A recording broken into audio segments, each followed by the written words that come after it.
būti solidarūs su Ukraina ir jos žmonėmis. Mano šalis Lietuva geriau nebet kas žino laisvės kainą ir tikrąjį Putino Rusijos veidą. Ir mes nuo pat pradžių buvome vieningi ir solidarūs teikdami visokeriopą paramą. Lietuva ir kitos Baltijos šalis, Latvija, Estija žino, kokia trapi yra laisvė ir kokia didelė yra jos kaina. Todėl tai yra mūsų visų pareiga susitelkti ir padėti Ukrainai pasiekti pergalę, nes laisva Ukraina yra ir saugi Europa. Ačiū.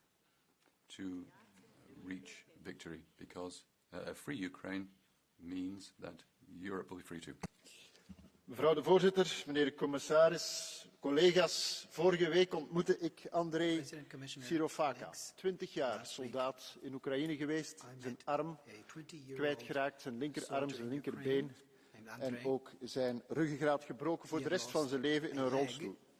En ik vroeg hem wat zijn ultieme droom was en hij zei ooit president worden van Oekraïne, van een vrij Oekraïne. Gisteren kwam in het nieuws dat Vladimir Putin opnieuw zijn leger wil vergroten met 180.000 extra troepen. Daarom moeten wij ons blijven inzetten om Oekraïne te ondersteunen, financieel en militair. Een belangrijk onderdeel daarvan is de voorgestelde G7-lening van $50 miljard, die tegen het einde van dit jaar rond moet zijn. Dat is cruciaal. Als Europa moeten we aan één zeel trekken en snel handelen. Alleen zo kunnen we samen met de G7 vastberadenheid tonen in de strijd tegen de Russische agressie en laten zien dat we onverminderd achter Oekraïne staan. Sinds het begin van deze oorlog hebben we al aanzienlijke stappen gezet, zoals de steunpakketten en de recent overeengekomen Oekraïne-faciliteit. Ook de blijvende steun aan die sanctiepakketten is nodig, maar we mogen hier niet stoppen. Er is meer nodig, en wel nu. Militaire steun is even essentieel, maar die steun kunnen we enkel blijven geven als we onze eigen defensiecapaciteit en industrie weten te versterken. Door te investeren in onze eigen industrie kunnen we Oekraïne blijven voorzien van het nodige materieel en tegelijk ook onze eigen veiligheid garanderen. Kortom, en ik besluit, financiële en militaire steun gaan hand in hand. Met een verenigde aanpak. President Orbán. Met een snelle aanpak kunnen we beide versterken. Oekraïne rekent op ons. Laten we hen niet in de steek laten. Andrei Sirovaka en zoveel anderen rekenen op ons. Laat hen niet in de steek. Ukraine is looking at us. Let's not forget Andrei and others who are waiting for you. Let's not leave them behind. Thank you. Pani Przewodnicząca, drodzy koledzy, to jest naprawdę bardzo proste. Jeżeli nie chcemy wojny, w której będą ginąć polscy, niemieccy czy hiszpańscy obywatele, Rosja musi przegrać wojnę w Ukrainie, a Ukraina musi przetrwać i przejść swoją drogę do europeizacji i docelowo do Unii Europejskiej. Każdy eurocent wydany na pomoc Ukrainie to inwestycja nie tylko w przyszłość tego kraju, ale także w pokój naszej części świata. Mija 2,5 roku wojny i walki narodu, który według Putina miał nie istnieć, a Ukraina nadal stoi i walczy. Uderza w polskim czołgu, strzela amerykańskimi rakietami, czeskimi pociskami, broni się niemieckimi wyrzutniami. Ale my mamy problem z koordynacją, dlatego musimy przyspieszyć utworzenie Unii Obronnej. Bo nie może być tak, że wielki, dumny kontynent jak Europa drży co 4 lata o to, kto będzie zasiadał na fotelu prezydenta USA. Potrzebujemy wspólnej polityki obronnej. Dziękuję bardzo. That is there because we cannot simply be dependent on the United States for our defense. Thank you. Yes, Ms. Pedro, you have the floor. Além das nossas fronteiras, uma nação luta pela sua sobrevivência. Quando uma nação é invadida por um regime que procura reescrever as fronteiras pela força, trata-se de um ataque direto a tudo construído na Europa desde o fim da Segunda Guerra Mundial. Apoiar a Ucrânia é reafirmar o nosso compromisso inabalável com a liberdade. É declarar, de forma clara e firme, que a agressão e a tirania não têm lugar na Europa. É defender que o que está em jogo não é apenas o futuro de uma nação, mas a integridade do sistema global baseado em regras e direitos. Chegou o momento de repensarmos as restrições sobre o uso de armas de longo alcance na defesa da Ucrânia. A proibição prolongada de atingir território russo concede à Rússia uma licença para matar civis e destruir infraestruturas com impunidade. Devemos estar preparados para apoiar a Ucrânia pelo tempo que for necessário, porque a nossa democracia não pode ser esmagada sob o peso dos tanques e a nossa liberdade não pode ser silenciada por mísseis. Apoiar a Ucrânia é uma obrigação moral, estratégica e histórica. É uma questão de justiça que define quem somos e aquilo em que acreditamos. Que mostremos ao mundo que perante a tirania a Europa não recua. Europe does not cower to tyranny. Honorable Kelly. Thank you, Mr. Kelly. Thank you, President. As President von der Leyen has emphasised, our goal must be to secure a peace that restores Ukraine's sovereignty and territorial integrity. I wholeheartedly welcome Taoiseach Simon Harris's recent bilateral meeting with President Zelensky and his reaffirmation of Ireland's support for Ukraine's journey towards EU membership. This summer marked a historic milestone as Ukraine formally began its EU accession process, reflecting the Ukrainian people's aspiration for justice and a European future. I am also proud of Ireland's new agreement on support and cooperation with Ukraine. This agreement underscores that the values we share with Ukraine are fundamental to our own. As the Taoiseach has affirmed, we will stand by the brave people of Ukraine for as long as necessary. So far, the EU itself has provided over €118 billion in aid to Ukraine.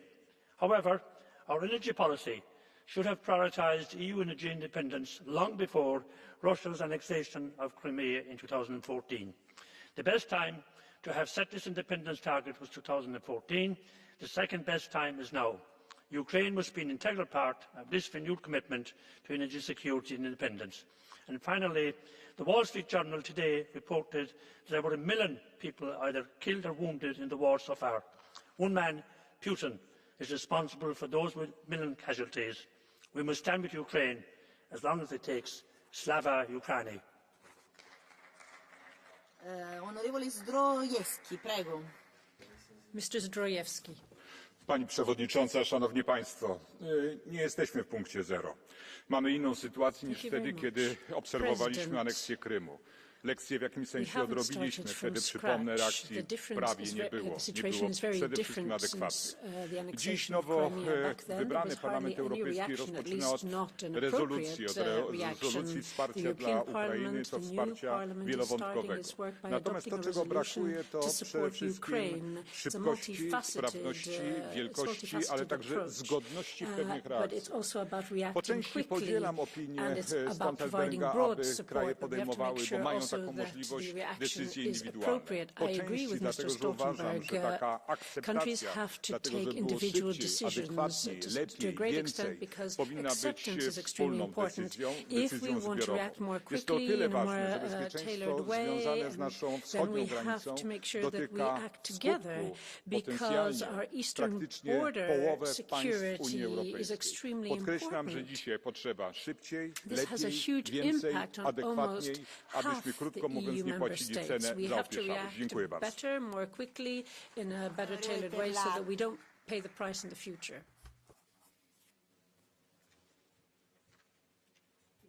Mrs. Terlak. Dank u wel, voorzitter, geachte commissaris, beste collega's. Als je vrede wil, moet je je voorbereiden op oorlog. Si vis pacem, para bellum. Als wij daadwerkelijk voor vrede in Europa staan, is het noodzakelijk om samen naast Oekraïne te blijven staan. Verenigd in onze steun aan Oekraïne. Verenigd in onze toezeggingen en verplichtingen om Oekraïne in staat te stellen haar soevereiniteit te verdedigen. En ja, Europa draagt financieel bij. En ja, Europa stuurt wapens. Maar helaas zien we ook dat dit Rusland onvoldoende afschrikt. Daarom moeten we ook ons verbod om wapens op Russisch grondgebied te gebruiken gezamenlijk opheffen. Want alleen wanneer wij verenigd zijn, kan Oekraïne zichzelf effectief verdedigen. Alleen wanneer wij verenigd zijn, kunnen we aan Rusland laten zien dat zij daar niks te zoeken hebben. en zal er vrede ontstaan. Dank u wel. Onorevole Vaidere. Mrs. Vaidere.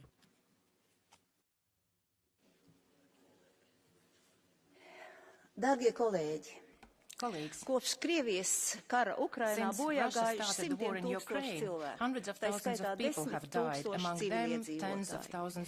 Krievi bombardē skolas, slimnīcas, uzvedas kā viduslaikos. Kam vēl ir jānotiek, lai Ukraina drīkstētu uzbrukt objektiem Krievijai, no kuriem šīs raķetes atlido? Nu pat militārie droni jau ielido Baltijas un citās pierobežas valstīs. Ko darīt? Pirmkārt, nekavējoties What should be done? Firstly, immediately we should give the permission to Ukraine to use the long-range arms to attack the military objects in Russia. We have to speed up the military supplies because Russia understands only force, and these will be important steps to enable Ukraine to win this war. Secondly, we have to stop financing this war. First of all, Russia itself has to pay for the war destruction. That's why we should use not only the interest from the assets frozen, Russian assets frozen, and we have to stop Hungary being the supporter of Russia, but we have to use the frozen assets of Russia itself. At the very beginning of the war, we already asked to set complete embargo of energy against Russia, but it's absurd that many countries still import energy and thus finance the war. We have to achieve the support of all G7 countries, and each and separate democratic state has to help Ukraine. We have to impose even stronger sanctions against Ukraine and Belarus, and also against those countries which help Russia to bypass the sanctions, and that help it militarily and financially. Thank you. Mr. Sousa Silva. Senhora Presidente, Senhor Comissário, caros colegas, caros ucranianos, foi a partir deste hemiciclo que, desde fevereiro de 2022, têm partido as maiores e, eu direi, mais convictas palavras de apoio da União Europeia à Ucrânia. Hoje, aqui, em nome da delegação portuguesa, pretendo reiterar e até reforçar a solidariedade que foi assumida. A defesa da Ucrânia é a defesa dos valores e dos princípios europeus e é uma responsabilidade, acima de tudo, de todos nós. No início de um novo mandato, quando estamos a definir a estratégia para os próximos 5 anos, é nossa obrigação continuar a usar este plenário para dar confiança, mas acima de tudo para apoiar verdadeiramente aqueles que defendem no terreno, com sacrifício da própria vida, os valores que aqui incorporamos. A vitória da Ucrânia, para além da vitória mais do que justa do povo ucraniano, será a vitória da Europa e dos valores democráticos que defendemos. Be a just victory for the Ukrainian people, but also a victory for Europe and the democratic values we defend. Long live Ukraine. Mrs. Wiesler-Lima. Nous ne répéterons jamais assez. Cette guerre brutale, illégale, a été initiée par la Russie sur le territoire ukrainien. Le jour où l'agresseur russe se retire d'Ukraine, cette guerre finit. L'aide que nous apportons à l'Ukraine est une aide pour lui permettre de ne pas être rayée de la carte. L'Ukraine a le droit, chez eux, ils disent le devoir de se défendre. Il s'agit de permettre au peuple ukrainien de rester libre et de décider lui-même de son avenir. Cette aide, nous n'avons cessé de la croître, mais à trop petite dose, avec des délais qui auraient pu être évités. Dans nos pays, on hésite à donner l'autorisation d'utiliser les armes occidentales pour frapper en territoire russe les bases militaires d'où partent les missiles. Mais en Ukraine, ces mêmes missiles russes atteignent les infrastructures vitales et tuent. Les Ukrainiens, eux, enterrent leurs morts. L'Union européenne s'est montrée déterminée et a su réagir avec unité. Mais nous devons absolument continuer sur la durée, aussi longtemps que nécessaire, as long as it takes, doit rester le mot d'ordre. Nous devons être reconnaissants à l'Ukraine, car malgré les destructions massives de ces infrastructures, malgré le coût humain de cette guerre, le peuple ukrainien continue à défendre son pays et ses valeurs. Faisons de notre côté tout ce qui est en notre pouvoir pour les aider. Grazie, passiamo ora al catch the eye. Now we can move on to the catch the eye procedure. colleghi. We have Cominciamo al various collega colleagues who've asked for the floor. Oliveria. Please. Mr. Oliveria.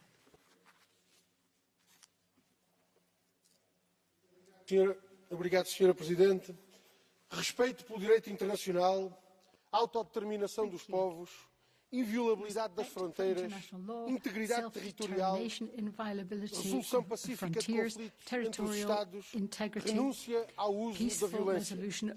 Devíamos estar a discutir neste Parlamento uma solução de paz e segurança coletiva para a Ucrânia e para toda a Europa na base destes princípios. Em vez disso, estamos mais uma vez a discutir as mil e uma formas de continuar a escalada da guerra, de gastar o dinheiro e as vidas dos povos a alimentar o negócio bilionário do armamento e da morte.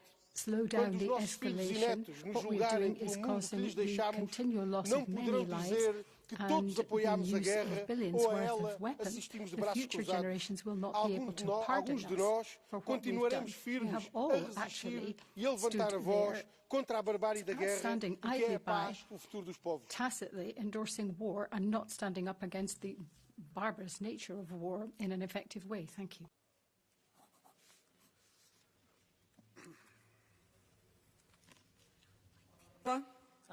Hvala lijepo, potpredsjednice, kolegice i kolege. Ukrajina ima pravo na obranu. Europa tu mora ostati snažna i zaštititi Ukrajinu od imperialističkih ambicija Rusije.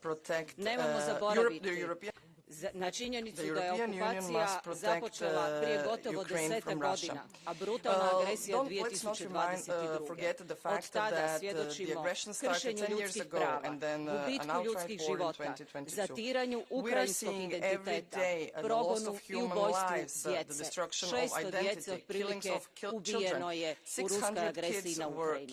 Što se tiče moje zemlje Hrvatske, osim konkretne financijske pomoći 2 godine od oko 300 milijuna eura, Ukrajini pružamo humanitarnu, gospodarsku i političku potporu. A prošloga tjedna prigodom posjeta Ukrajini premijer Plenković najavio je potporu donacije od 5 milijuna eura za obnovu energetske infrastrukture. U listopadu u Dubrovniku u Hrvatskoj održat će se samit zemalja jugoistočne Europe. Cilj podrška Ukrajini i njezinoj teritorijalnoj cjelovitosti. Kolegice i kolege, budimo na pravoj strani povijesti. Budimo uz Ukrajinu. Intervenire onorevole Andriukaitis. Prego. Andriukaitis.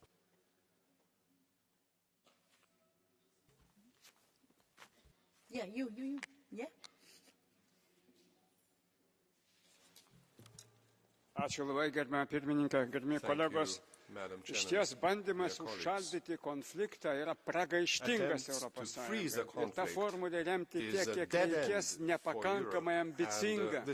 Reikia remti kuo efektyviau, kuo daugiau, kuo greičiau ir kuo koordinačiau. Štai kodėl visų Europos Sąjungos valstybių padidintas finansinis paramos procentas būtų geras atsakas.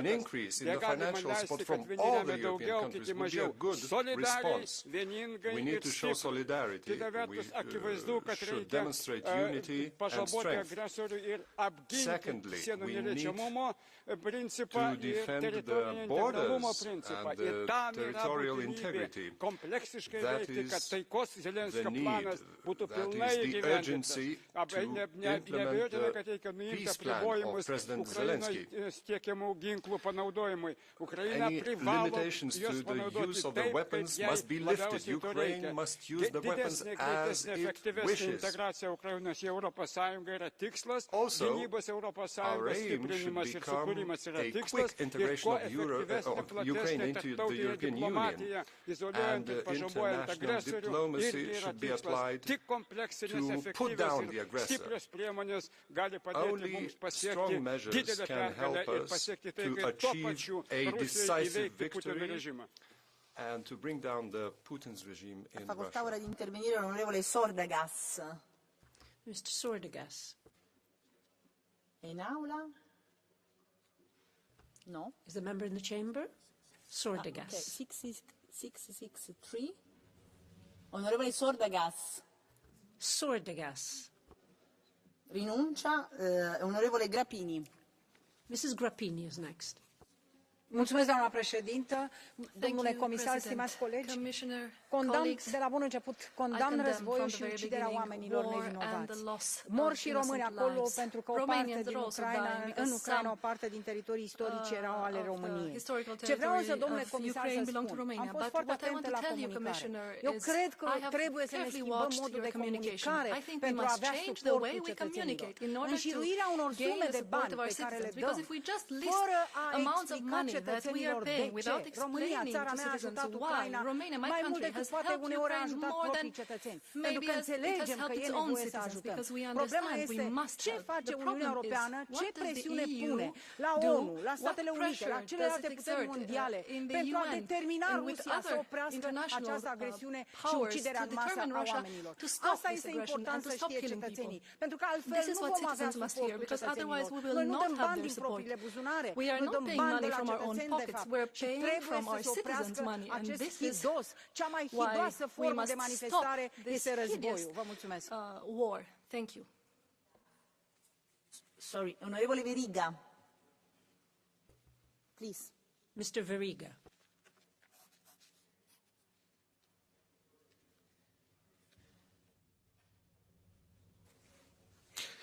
Dėkoju, pirmininkė. Gerbiami kolegos, kažkada ir Lietuva laukia pagalbos. Praėjusio šimtmečio viduryje išėjo kovoti miškus ir nesulaukusi pagalbos nuskendo į dešimtmečius okupacijos, žudynių.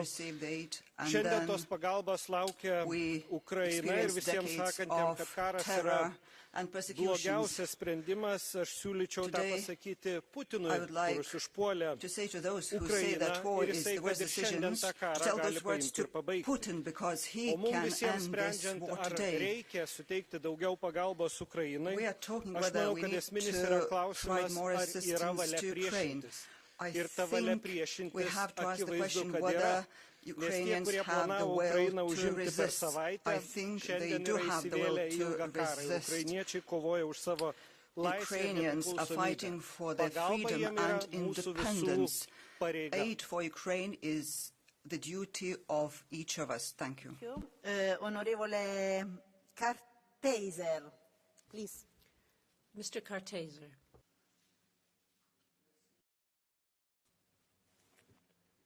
Merci, Madame le Président.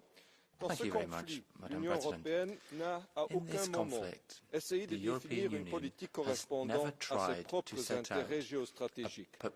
Au lieu de développer une capacité d'analyse et d'action autonome, elle a versé dans un suivisme absolu envers les États-Unis et le Royaume-Uni. Notre Union devra bientôt s'interroger sur ses propres responsabilités dans la genèse et la détérioration continue du conflit ukrainien. La situation actuelle menace de plus en plus la paix mondiale. Les puissances occidentales doivent comprendre qu'elles ne peuvent en aucun cas lancer des attaques par missiles dans la profondeur de la Russie. Une solution négociée directement entre les belligérants devient de plus en plus pressante. À l'heure qu'il est, l'aide humanitaire et la diplomatie doivent remplacer les fournitures d'armes et le soutien financier. L'Union européenne devra par la suite aider à reconstruire l'Ukraine et lui offrir de nouvelles perspectives de développement. Notre Union, ses États membres, comme d'ailleurs aussi l'OTAN, devront respecter pleinement la neutralité de l'Ukraine. Je vous remercie. Neutrality of Ukraine. Thank you. Thank you. The next speaker, onorevole Rotnevedalova. Mrs. Rotnevedalova. Ďakujem, pani predsednička. Priatelia, Európska únia je inštitúciou, ktorá má podporovať mier a nie vojnu, a to budeme opakovať v tejto snemovni celý čas. My si tu mýlime dve veci. Vy tu niektorí hovoríte, že chcete mier a potom zároveň hovoríte, že mier znamená porážka Putina. Ale to sú dve rozdielne veci. Keď hovoríme o mieri, tak mier znamená diskusia, spolupráca, respektíve nejaké rokovania, aby sme priniesli nejaké riešenie na stôl. Keď hovoríme o vojne, tak hovoríme o mŕtvych, hovoríme o útokoch, hovoríme o zbraniach. Ja si myslím, že Únia má hovoriť o mierovej politike a že by sme mali viac vyzývať aj tejto snemovni na to, aby sa urobili nejaké mierové rokovania, aby sme podporili, už to je jedno, ktorýkoľvek mierový plán, aby sa táto vojna skončila a ľudia zomierali. Viete, Slovenská republika je zaplavená ľuďmi, ktorí ušli z Ukrajiny. A mňa veľmi mrzí, že niektoré členské štáty vydávajú týchto ľudí, aby išli bojovať do vojny, ktoré oni bojovať nechcú. To je takisto porušenie podľa mňa ľudských práv a takisto by sme sa mali zamyslieť, či je to správne. Ukrajina je vlastne krajina, ktorá bude zdevastovaná vojnou. Vy tu všetci hovoríte, že budeme podporovať Ukrajinu do poslednej minúty, do posledného eura, ale koľko? Čo to znamená?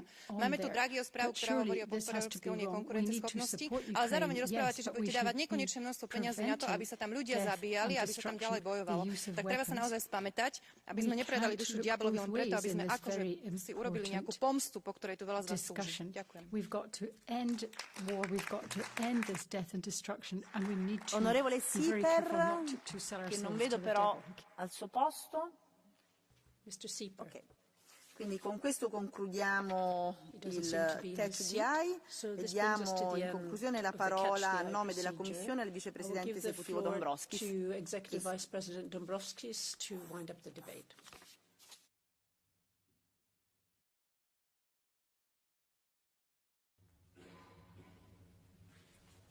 Thank you, Madam Chair.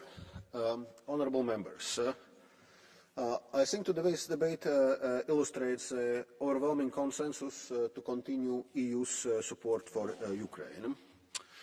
Even though I also noted voices which would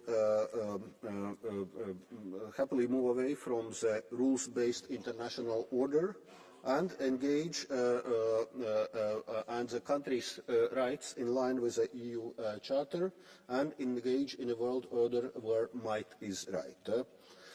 History has taught us times and again that appeasement of aggressor does not work. It only encourages more aggression. The EU and its member states have done a lot, but needs remain huge. We must do more and faster. We need to be able to support for Ukraine as long as it takes, with everything necessary to stop Russian aggression in Ukraine. This is about also the future of European security.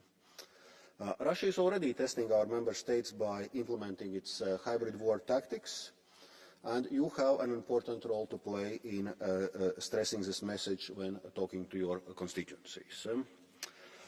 This huge assistance is an investment in the EU's future. Ukraine has to be able to prevail against Russia, successfully defending its existence and its sovereign and independent European country, including its territorial integrity in its internationally recognized borders. We must support Ukraine in its way to EU membership. However difficult that work is, in particular during the ongoing war. This merit-based path is necessary to lay foundations not only for Ukraine's future prosperity in line with the choice of its people, but also for EU's continued global significance.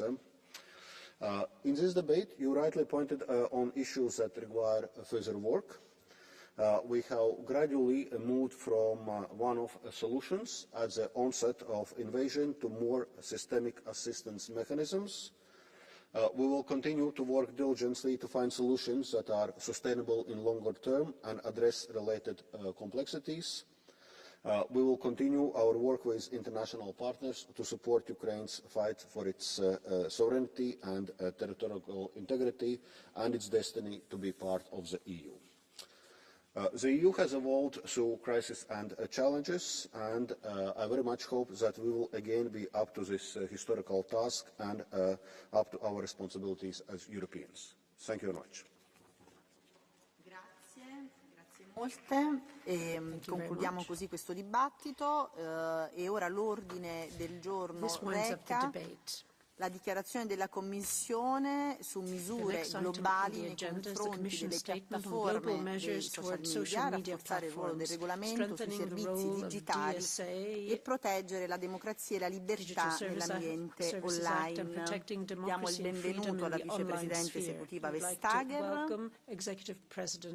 a cui diamo la parola appena naturalmente è pronta.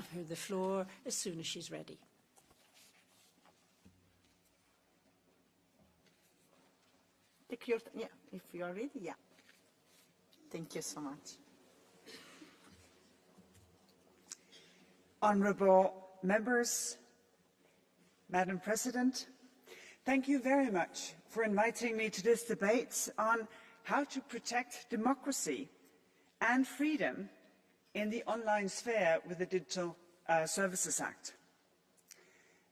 So let me start with the principles of the Digital Services Act.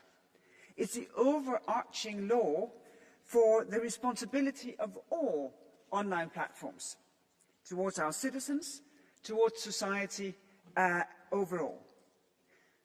The Digital Services Act do not regulate online content, full stop. What it does regulate is the responsibility of platforms for the systems that they need to have in place to mitigate any negative impact of their activities. For example, they must allow users to easily notify illegal content, act against illegal products and rogue traders, be transparent about their moderation activities, give their users a chance to complain whenever content is removed, ensure the safety and the well-being of children when online. The Digital Services Act contains strong safeguards to protect the freedom of expression of users. No general monitoring obligations to be imposed by member states, and platforms remain exempted from direct liability. And no arbitrary decisions by platforms. They must be clear on what is banned in their terms and conditions. And this also means that the Digital Services Act prevents the over-removal of perfectly legitimate content.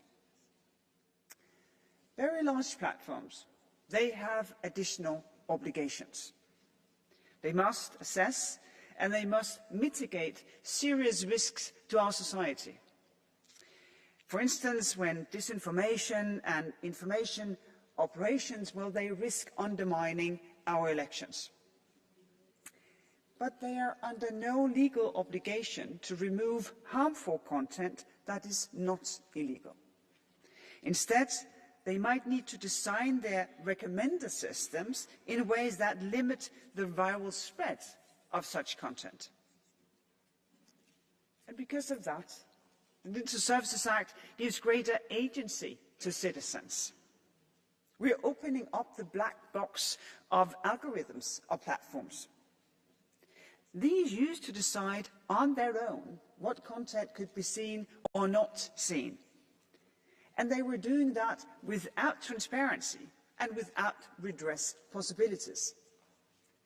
The DSA has changed that, restoring democratic accountability and oversight, thanks to this Parliament. Since the entry into application of the rules for very large platforms, the Commission has focused on 5 high-priority areas. First, the protection of minors. Following the opening of proceedings by the Commission, TikTok permanently withdraw from Europe its new TikTok Lite app. It's an app that with a reward program that was considered to be highly addictive. Cases were also opened against Facebook and Instagram because of suspicions that these platforms have a negative influence on the well-being of minors and stimulate addictive behaviour. Second, the fight against illegal content. We have opened investigations against X, Facebook and Instagram, for instance concerning the flagging mechanism for illegal content or their relationship with trusted flaggers. Third, online advertising is banned when it comes to the profiling of minors or when sensitive data is concerned. As a result of our enforcement work, LinkedIn has changed its systems. Fourth, we have taken measures to secure online marketplaces. We have designated no less than 9 marketplaces, and we have already opened formal investigations against AliExpress. And in addition, requests for information are being sent to both Temu and Shein. Finally, regarding election integrity and civic discourse, the Commission issued guidelines in March this year on the mitigation of those risks, and we have held stress tests with platforms and authorities under the Code of Practice on Disinformation. No major anomalies were observed during the elections for this Parliament. All democratic societies around this world, well, they are faced with the same risks stemming from digital technologies. Based on our experience, this month's G20 declaration for the first time refers to content moderation and the responsibility of online platforms. UNESCO's guidelines for the governance of digital platforms, the UN principles for information integrity, or the OECD AI principles and recommendations, as I see it, they are directly inspired by the laws that this Parliament has passed. So, in conclusion, the Digital Services Act is an unprecedented regulatory framework based on the founding values of this very Union. These are human dignity, freedom, democracy, equality, the rule of law, and the respect of human rights. And contrary to deliberate misunderstandings of this piece of legislation, it does not regulate content. It does not restrict free speech. All of our enforcement work is based on the rule of law, following due process, and it has consistently been upheld by the Court of Justice. Looking forward, the guidelines for the next Commission identify 3 priorities for future work: to intensify the enforcement of the Digital Services Act, including the support of the European Democracy Shield, protecting our elections and our democratic system. And of course, as an outgoing Commissioner, I hope that they will have the resources to do so. Also, to tackle challenges with e-commerce platforms to ensure that our customs and our market surveillance authorities can fully fulfill their duties. And thirdly, to make the online world safer for children. We will carefully look into issues such as online addiction or cyberbullying. This Parliament has taken the most important and decisive step. Now it's time for enforcement. It's time for platforms to show that they respect and comply with this piece of amazing legislation. Thank you very much. I'm looking forward to hearing your views and answering your questions. Grazie a lei, Vicepresidente, grazie davvero. E ora ha facoltà di intervenire l'onorevole Schwab. The next speaker is Mr. Schwab. Prego. Frau Präsidentin, liebe Frau Vizepräsidentin der Europäischen Kommission, es ist gut, dass Sie am Ende erwähnt haben, dass wir im Europäischen Parlament gemeinsam mit Frau Kollegin Schaldemose mit dem Gesetz über digitale Märkte und digitale Dienste die richtigen Weichenstellungen vorgenommen haben. Und es ist gut, dass Sie sagen, dass es jetzt um die Umsetzung geht. Aber die Umsetzung, liebe Kolleginnen und Kollegen, die Umsetzung der Gesetze erfordert mehr Druck. Wir müssen schneller werden. Wir haben letzte Woche bei einer Anhörung im Europäischen Parlament in Brüssel gelernt, dass die chinesische Plattform innerhalb von 6 Monaten genauso viele Kunden in Europa gewonnen hat wie eine europäische Plattform in den vergangenen 6 Jahren. Daran kann man sehr einfach deutlich machen, wie schnell die Entwicklung im digitalen Zeitalter ist und wie langsam unsere Reaktion darauf ist. Und deswegen, Frau Kommissarin, ist es wichtig, die Umsetzung muss jetzt schneller werden und dazu ist die neue Europäische Kommission dringend gefordert, auch mehr Mitarbeiter und mehr Möglichkeiten zur Verfügung zu stellen, dass die Gefahren, auf die Sie hingewiesen haben, insbesondere im Bereich des Gesetzes über digitale Dienste, in allen Bereichen erfolgreich bewältigt werden können. Ich bin mir sicher, dass die Kolleginnen und Kollegen jetzt eine ganze Reihe von Themen aufrufen werden. Der Schutz der Jugend ist schon angesprochen worden, der Schutz der Demokratie, der auch bei der Aufstellung der neuen Europäischen Kommission eine große Rolle spielen wird, ist erwähnt worden. Ich möchte mich heute aber auf die Online-Marktplätze konzentrieren, weil ich glaube, dass wir da im Verhältnis zu dem, was wir in der Geschichte schon gesehen haben, am einfachsten deutlich machen können, wo in Europa derzeit der Schuh drückt. Nehmen wir die große Plattform aus China, Temu. Viele Produkte, die dort verkauft werden, kommen unter privilegierten Zoll- und Postbedingungen nach Europa. Sie stehen dann im Wettbewerb mit europäischen Produkten, die unter anderen Bedingungen hergestellt worden sind. Und damit wird die Marktsituation verfälscht. Und deswegen wird es darauf ankommen, auch wie Herr Draghi in seinem Bericht geschrieben hat, dass die nationalen Zollverwaltungen und die Europäische Kommission enger zusammenarbeiten, um sicherzustellen, dass europäisches Recht nicht nur auf dem Papier steht, European law is not just something on paper, but it also is applied. Thank you. Mulțumesc, domnule Schwab. Thank you, Mr. Schwab. Dear colleagues, we have a very long debate. This is the first time I am chairing such a debate.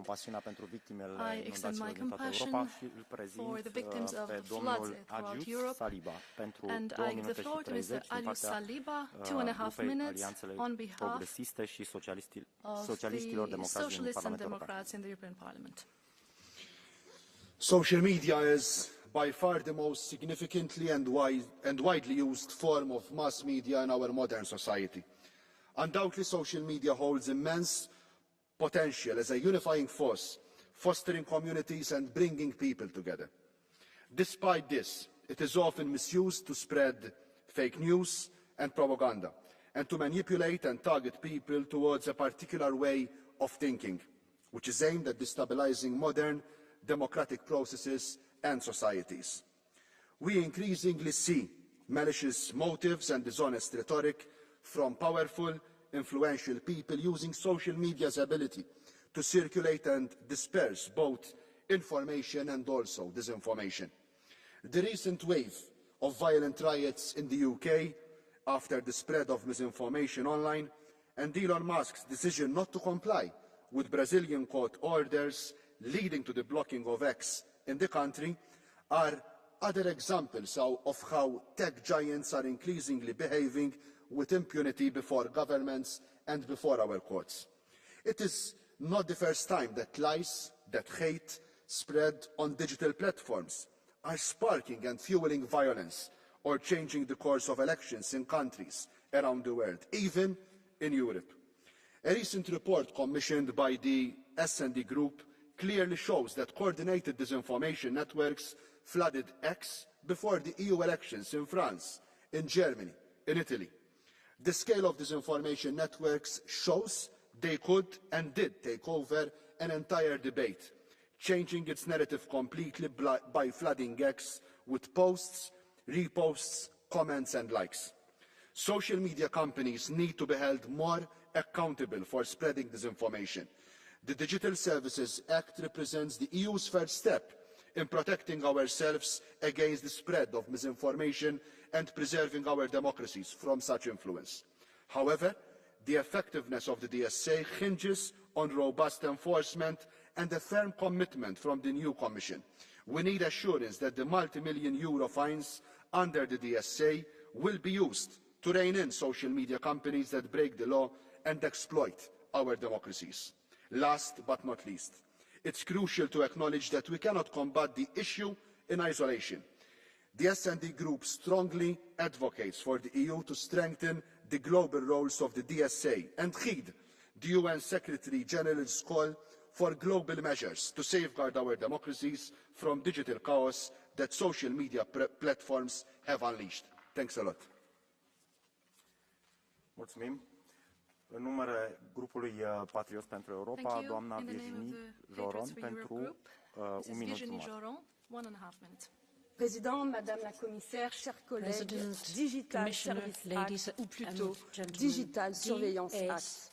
Pendant que votre ami Mario Draghi, l'homme qui a aidé la Goldman Sachs et la Grèce en dissimulant les déficits, dresse un état des lieux désastreux de l'Union européenne en matière de technologie et d'innovation, la France menotte en plein été le directeur de Telegram et la Commission fait la chasse à Twitter ou X qui propose des interviews avec Donald Trump. Même le directeur de Proton Mail parle de suicide économique. Le commissaire breton profite de sa chaise longue pour envoyer des missiles en plein été à Elon Musk, puis un commissaire démissionnaire hier à Bruxelles qui ne pourra finalement plus s'expliquer auprès des députés. Oui, un sale été pour la liberté d'expression et l'innovation, sous prétexte, je cite, de protéger les citoyens européens. Protéger de quoi, finalement? De la liberté de penser différemment. Jamais entendu autant le mot désinformation qu'aujourd'hui. Plus le camp du bien perd des voix, plus il hurle à lutter contre la désinformation. Le Parlement nous enjoint même de vous demander un contrôle plus strict de Telegram.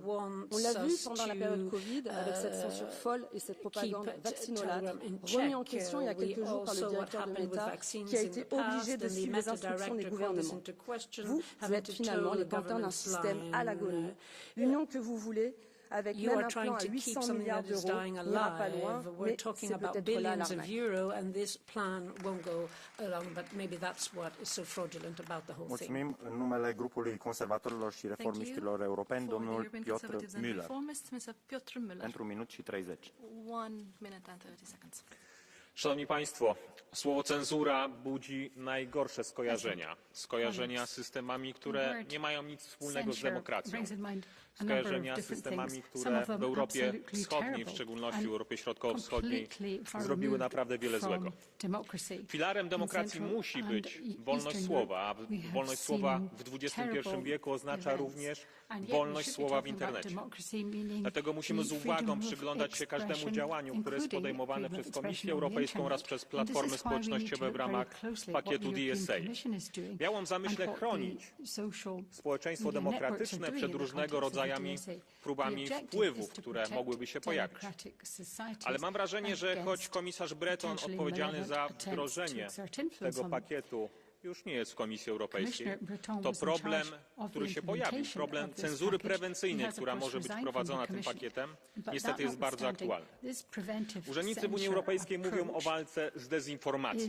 Taki jest oficjalny powód, dla którego ten pakiet działa. Ale czy dzisiaj nie powinniśmy tak naprawdę mówić o tym, że to jest element wprowadzenia cenzury prewencyjnej, że jest takie ryzyko, które się pojawi? I dzisiaj pytanie, kto ma to oceniać? Czy na przykład krytykowanie pakietu migracyjnego to jest walka z dezinformacją, czy to jest walka z mową nienawiści, czy jednak możliwa debata publiczna w sytuacji, w szczególności gdy Niemcy dzisiaj zamykają swoje granice.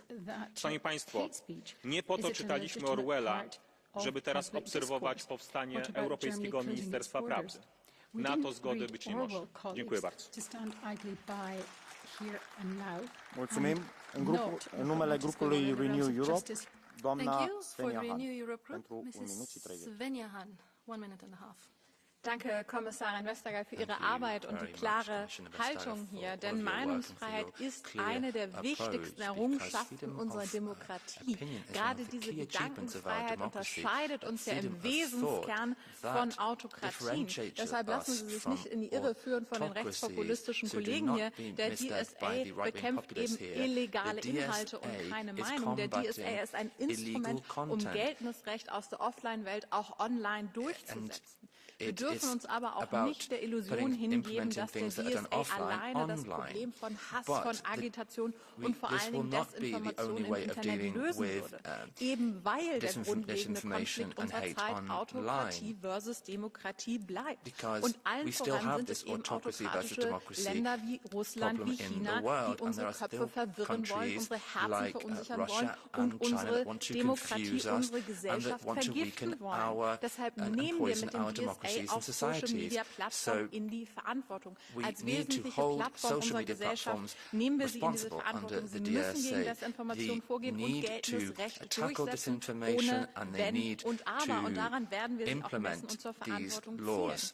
without hesitation. Bleibt es eine gesamtgesellschaftliche Aufgabe, gegen diese autokratische Einflussnahme vorzugehen. Wir müssen unsere Demokratie verteidigen und dazu sind nun mal die Schlüssel Bildung, Aufklärung und Medienkompetenz. Raising awareness, media literacy and education. We need to focus on raising awareness so that we can combat the poisonous disinformation that is ongoing and defend our values together. Thank you.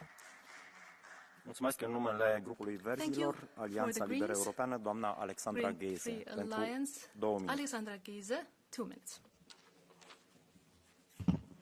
Vielen Dank, Herr Präsident, Frau Kommissarin, sehr verehrte Kolleginnen und Kollegen! Gestern hat Meta endlich Putins Propagandakanal RT verboten, der in Europa aufgrund der Kriegspropaganda schon lange sanktioniert ist. Es hat also lange gedauert, bis Meta bereit war, endlich auf einen kleinen Teil seines Profits zu verzichten, den es mit dieser staatlich organisierten russischen Propaganda- und Desinformationsmaschine verdient. Und das nennt übrigens die rechte Seite dieses Hauses Meinungsfreiheit. Ja, wir haben das erfahren diese Woche. Die russische Agentur FDA wollte, dass die AfD in Deutschland über 20% bekommt. Deswegen interveniert sie bei uns in unserer Demokratie. Das nennen Sie Meinungsfreiheit. Fragen Sie doch mal die Opposition in Russland, was sie von Putins Meinungsfreiheit hält. Aber warum ist diese Desinformation denn eigentlich so machtvoll? Ja, das gab es schon zu Zeiten der Sowjetunion, das ist jetzt überhaupt kein neues Konzept. Aber sie ist jetzt so machtvoll, weil die Plattformen in der gleichen Mannschaft spielen. Sei es TikTok, sei es Google, mit YouTube, sei es Meta. Mit ihren Algorithmen sorgen sie dafür, dass extremistische Botschaften, dass alles, was auf Angst und Wut setzt, viel mehr Reichweite bekommt, als all das, was demokratische Politikerinnen und Politiker mit sachlichen Inhalten, mit positiven Emotionen erreichen können. Und das ist jetzt unsere Aufgabe in Europa mit dem Digital Services Act. Es ist gut, dass wir Plattformen zur Rechenschaft ziehen, die unsere Kinder gefährden, die Mädchen in die Magersucht führen. Es ist gut, dass wir einen Blick auf E-Commerce und diese Plattformen haben. Aber für echte Meinungsfreiheit brauchen wir doch mehr. Die heutige Funktionsweise von sozialen Medien gefährdet die Demokratie selbst in ihrer Essenz.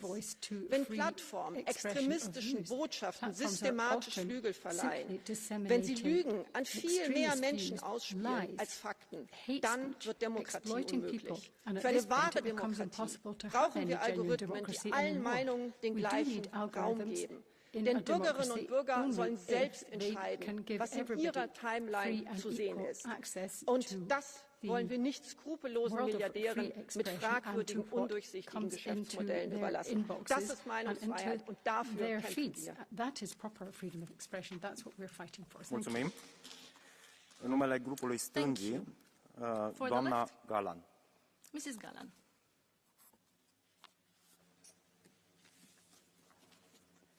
Señor presidente. Thank you very much, President. El pasado mes de julio, la Comisión Europea denunció el incumplimiento de la Ley de Servicios Digitales por parte de la plataforma X. El señor Elon Musk respondió insultando y denigrando a la Comisión. Señora Comisaria, ¿hasta cuándo vamos a seguir usando una plataforma que no cumple la normativa europea? Estamos viendo cómo las redes sociales se han convertido en una suerte de salvaje oeste donde todo vale. Bajo esa falsa defensa de la libertad de expresión, en estas plataformas se permite vomitar odio, bulos, desinformación impunemente. ¿De verdad vamos a seguir consintiendo todo esto? La promoción de la xenofobia, el machismo, la incitación al odio está afectando gravemente a nuestra cohesión social y también a la salud mental de muchos de nuestros jóvenes, que son los más vulnerables. Al igual que hay consenso para acabar con el racismo y con la homofobia en nuestros centros de trabajo, en las escuelas, en nuestros barrios, me gustaría pensar que existe una mayoría democrática en esta Cámara que defiende unas redes sociales libres de odio y de discriminación. Es el momento de frenar esta deriva, señora Comisaria. La Comisión debe tomar medidas para asegurar que las plataformas digitales cumplan la ley.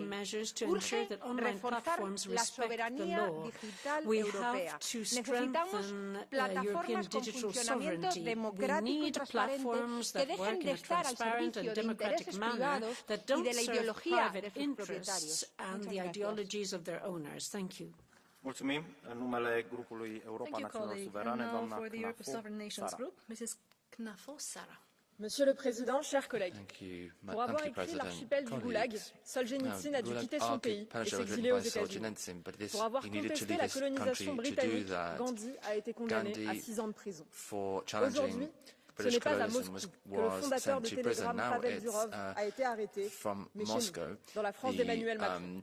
Ce n'est pas à Cuba qu'Elon Musk est empêché de faire de Twitter un espace de liberté, mais chez nous, à Bruxelles, dans l'Europe d'Ursula von der Leyen. Chez nous, la civilisation qui devrait protéger la liberté d'expression. Mieux, tu l'as inventé. Chez nous, que les Européens sont muselés, intimidés, punis. Chez nous, que la droite est réduite au silence, censurée sur les réseaux sociaux, harcelée par la justice, les associations et même les banques. C'est dans mon pays, la France, que la chaîne de télévision C8 vient de se voir interdire d'émettre dans un silence quasi général. C'est dans mon pays que des jeunes influenceurs se font bannir par Instagram sans aucune explication. C'est dans mon pays, le pays de droit de l'homme, que le service public de l'audiovisuel, financé par nos impôts, décide de qui parle, de quoi on parle et comment on en parle. Pourtant, je vous le dis, on ne fait pas disparaître les opinions parce qu'on fait disparaître leur expression. Plus vous nous attaquerez et plus nous serons nombreux. Vous pouvez nous censurer, mais vous ne pouvez pas censurer le réel. Ce qu'on ne peut pas voir à la télévision par votre faute, nous le voyons dans nos rues tous les jours. You may not see it on TV, but we see it in the streets every day. You can't stop Europeans from thinking, from living. You can't stop Europeans from saying to you that we are not criminals. We are dissidents. Elon Musk à Ursula von der Leyen, la Prefer liberté Elon à la Musk censure. to Ursula von der Leyen and freedom instead of censorship. Thank you. Din partea PPE, domnul Arias Seceveria. Gracias, presidente, vicepresidente Vestager. El Reglamento de Servicios Digitales, más conocido como la DSA, tiene como objetivo poner límites en el ámbito digital.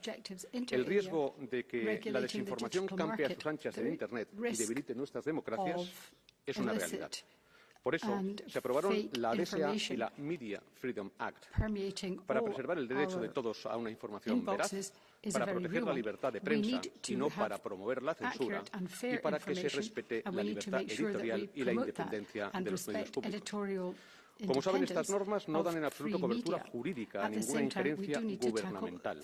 Nacen precisamente para protegernos a todos frente a los que buscan polarizarnos, enfrentarnos y manipularnos. Por eso quiero hoy alertar a la Comisión. El Plan de Acción por la Democracia que hoy aprueba el Gobierno de España es claramente contrario a la norma europea y su objeto es presionar a periodistas y medios de comunicación que están informando de las investigaciones judiciales y los casos de corrupción que involucran a miembros del Gobierno y su entorno más cercano. Sin duda, es un bulo gubernamental que este plan esté amparado en estos reglamentos. En consecuencia, pido a la Comisión que garantice la correcta aplicación de la DSA y la Medium Freedom Act en toda la Unión Europea, que ponga especial atención para que los Estados miembros no utilicen y tergiversen estos reglamentos para controlar a los medios y que no decidan qué es veraz y qué es un bulo a su antojo con el fin de distraer y manipular sobre temas que están subyudice. Como legisladores, nosotros ya hemos hecho nuestra tarea. Dejen a los medios y periodistas hacer su trabajo y a la justicia el suyo. Mulțumesc. Doamna Mendes din Portugalia, din partea grupului SND. Muito obrigada, Sr. Presidente, Sra. Comissária. Caros colegas, eu julgo que nenhum de nós ignora que há antes e depois das novas tecnologias, há antes e depois das plataformas digitais e sabemos como a distorção da utilização das plataformas digitais põe em causa as nossas democracias. E é por isso mesmo que, ao longo dos tempos, as regras que definem os limites dessa comunicação têm sido alteradas e têm sido alteradas para acolher essas mesmas diferenças. A única coisa que se tem que manter igual inabalável é mesmo a defesa radical da nossa liberdade, da privacidade e da democracia. Os gigantes digitais e os utilizadores não estão nem nunca estiveram em pé de igualdade.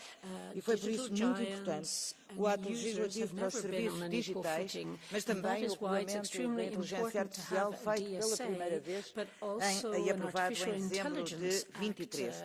Ele visa garantir a proteção dos cidadãos, mas também a responsabilização das plataformas pelos conteúdos falsos que muitas vezes ajudam a disseminar. As notícias falsas, a manipulação de imagens e de vídeos e a propaganda falaciosa implicam um dano irrecuperável para as nossas democracias. Isso está bem visível no exacerbar de tensões, na visibilidade que os algoritmos dão aos discursos de ódio e xenófobos e no questionamento da própria legitimidade democrática das nossas instituições. Sabemos bem que para defender a democracia não podemos beliscar os nossos direitos, liberdades e garantias. E liberdade sim, mas responsabilidade também. E no espaço online, como no espaço offline, a União Europeia terá mesmo que continuar a encontrar um caminho que garanta o respeito pela privacidade, que nos fortaleça a todos e pela liberdade que nos define. É por isso mesmo que a União Europeia tem que estar na linha da frente deste equilíbrio entre a modernidade da inteligência artificial das plataformas tecnológicas e o respeito pelos direitos, liberdades e garantias. Porque não é apenas defender as plataformas, é mesmo defender a nossa democracia e a nossa liberdade. Muito obrigada. Vă rog mult să vă încadrați în timp. Domnul Schaller Baros din partea grupului Patriots for Europe. Tisztelt elnök úr, tisztelt biztos asszony! Az Európai Unió digitális szolgáltatásokról szóló jogszabálya elviekben az internet átláthatóságát hivatott szolgálni. Azt szabályozza, hogy az illegális és káros tartalmakat miként kell kezelni a weboldalakon. Azonban azt, hogy mi a káros és veszélyes, ki dönti el. Dangerous content. Who decides that? And that's a very Miképpen az important első elemzések és a gyakorlati tapasztalatok mutatják, ez a jogszabály sajnos nem nélkülözi a hibákat. Többek között a végrehajtási eljárásaiba integrálták a szakmainak apostrofált, azonban politikai érdekcsoportok által mozgatott NGO szférát is. Úgy vélem, hogy ennek komoly következményei lehetnek, hiszen nem hivatalos állami szervek vagy bíróságok dönthetik el, hogy egy adott tartalom vajon gyűlöletkeltő tartalomnak, vagy éppen álhírnek minősül-e ma Európában, hanem egy magánérdekcsoportok által mozgatott NGO-kból álló nemzetközi hálózat. An international network based on NGOs that really come to that decision. So there are several concerns that we have with this DSA in the future. To what extent will it be able to ensure freedom of expression, freedom of speech in Europe? These are real concerns that I'd like to ask the Commissioner and the Commission to deal with this issue. Thank you. Domnul Neshi Denis, din partea grupului conservatorilor și reformiștilor. Grazie Presidente, Commissaria, onorevoli colleghi. L'entrata in vigore del DSA è stata salutata come il raggiungimento di un elevato livello di tutela per gli utenti e i consumatori della rete, per le PMI e per le start-up, da potenziali abusi delle big tech. I primi passi invece sono andati nella direzione di una arbitraria maggiore restrizione della libertà di espressione e di controllo del dibattito pubblico. Sarebbe stato interessante questa mattina confrontarsi direttamente con l'ormai ex commissario al mercato interno Breton, che lo scorso agosto ha pubblicato su X una lettera della quale la stessa von der Leyen aveva preso le distanze, che invitava la piattaforma a non diffondere fake news e a moderare i contenuti in vista del dialogo tra Elon Musk e Donald Trump. Ora, quello che tutti i consumatori e gli utenti si chiedono è: la prossima Commissione vorrà sviluppare il DSA come strumento di tutela dagli abusi o come strumento di abuso? Noi ovviamente ci auguriamo che scelga la prima strada. Grazie.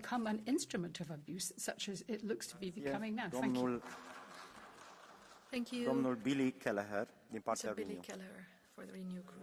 What is being broadcast and disseminated on X and other social media platforms is sowing seeds of disharmony in our union and sadly facilitating violence on our streets. Last month, violence erupted on the streets of Belfast in Ireland.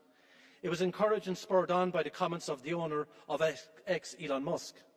His comments were about civil war, I believe, a deliberate attempt to ratchet up the rhetoric and antagonise people. As a Liberal, I will defend a person's right to freedom of speech, expression and their fundamental rights. However, as a Democrat, I cannot support the right of a person to incite hate or violence and undermine our democratic systems with misinformation and disinformation for nefarious motivation. This is the challenge we as parliamentarians face, to balance these too often competing objectives. We are not the United States. There are no First Amendment rights. There are no universal rights to freedom of speech. We need to be very careful in the weeks and months ahead that nefarious actors do not use social media platforms under the guise of free speech to undermine our democratic systems and cause violence and havoc on our streets. Finally, I want to wish Michael McGrath, my colleague from Ireland, the very best in his new appointment to the Commission, where he will be in charge of the European Democracy Shield, which is now more important than ever. Thank you very much. Stimați colegi, am primit mai multe cereri de catch the eye, suntem destul de presați cu timpul, așa că voi închide procedura catch the eye, mai avem o oră de dezbatere și vom vedea în funcție de timpul rămas câte intervenții vor fi posibile, le voi lua cât mai multe. Următoarea este doamna Gregorova din partea grupului Libere Europene. Thank you. Dear colleagues, every European with an internet connection is exposed to the unregulated commercial surveillance-based social media. These trillion-dollar companies destroy our attention span, our democratic institutions and trust, and our mental health for a little profit. The DSA, as ambitious as it was in the beginning, has not shown its enforceable teeth yet. Our current legal framework must ultimately lead towards algorithmic transparency so that everyone can regain agency to what they are recommended online. Information technology is too important to be controlled exclusively by the rich and the intelligence agencies. The DSA and our framework of rules must set a path for a surveillance-free, private and secure way to take part in the online sphere. That is the goal, not unilateral decisions about individual imprisonments and attempts to surveil anyone and everyone, which would be directed to the Hungarian presidency if they were here. Thank you. Mulțumesc. Următorul este domnul Fidias Panayotou. Perhaps I'm one of the most qualified members of the European Parliament to talk about social media platforms, as myself, I'm a social media influencer by profession. I believe the Digital Service Act is a positive step forward, but I want to focus more on an important aspect of it. I strongly believe the way to fight hate speech and disinformation is definitely not censorship. Instead, I will propose that we encourage the platforms to create organic fact-checking systems to inform their users about the validity of the information they receive. A good example of this is community notes of Twitter, which allows its users to highlight information when they believe that is factually incorrect. Now, in an era of artificial intelligence, more than ever, we need to focus on what is actually true, not by censoring, but just by letting people know the facts and freely decide. Mulțumesc. Doamna Arbako Kalari, din partea PP. Arbako Kalari for the EPP.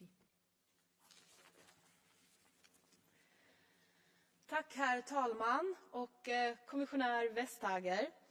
Vi har fått på plats en historisk lag som sätter tydliga krav och spelregler för sociala mediejättar för att stoppa kriminalitet online och värna friheten på nätet för vanliga människor.